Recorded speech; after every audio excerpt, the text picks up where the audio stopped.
এটা 12x10 একটা room. এটা একটা বাড়ির মেজনাইন ফ্লোরে। এখানে ওদের একটা শাড়ির ডিসপ্লে মতো হবে।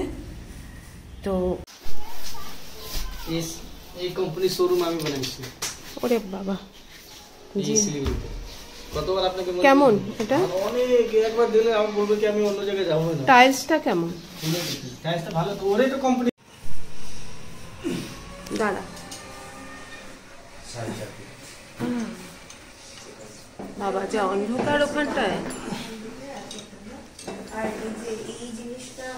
আর এখানে ভিডিওতে এই ইয়েলো কালারটা খুব লাউড লাগছে, অ্যাকচুয়ালি এটা একটা মাস্টার ইয়েলো।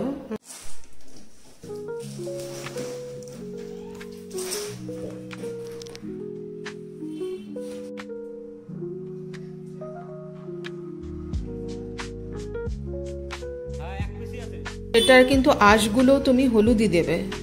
যেটা গ্রে কালার হবে মানে ব্ল্যাক টাইপের যে কালারটা, ওটার আঁশগুলো ব্ল্যাকই দেবে, ঠিক আছে? না আমি বলছি একটা একটা করে। পরের দুটো যাও, পরের দুটো গ্রে মানে তুমি কালো লেখো। আর এই ওয়াশরুমের এই জায়গাটা পুরো, ওখানটা একটা আমার উইন্ডো ছিল, সেটাকে পুরো কভার করে দিয়েছি, একটা টোটাল ইউনিট হয়ে গেছে। আর এখানে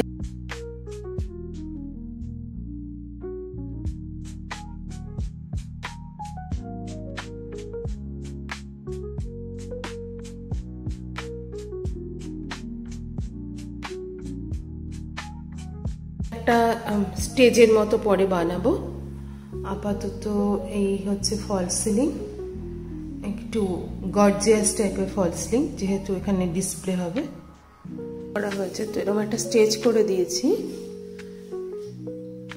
এটা মুভেবল।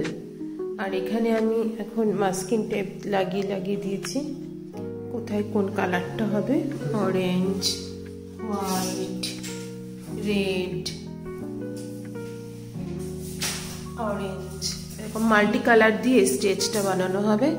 জাস্ট ফটোশুটের এটা একটা স্পেস হবে। আগে এই পাশটাতে ওয়াশরুম ছিল, সেটাকে ভেঙেছি। ভেঙে যাতে এই টাইলসটা নষ্ট না হয়, পুরোটা তুলতে না হয়, সেই জন্য ওয়াশরুমের জায়গাটাতে আমি একটা অন্যরকম ডার্ক কালারের টাইলস ইউজ করেছি। আর দুটো টাইলের মাঝখানে আমি একটু স্টেপ ডাউন করে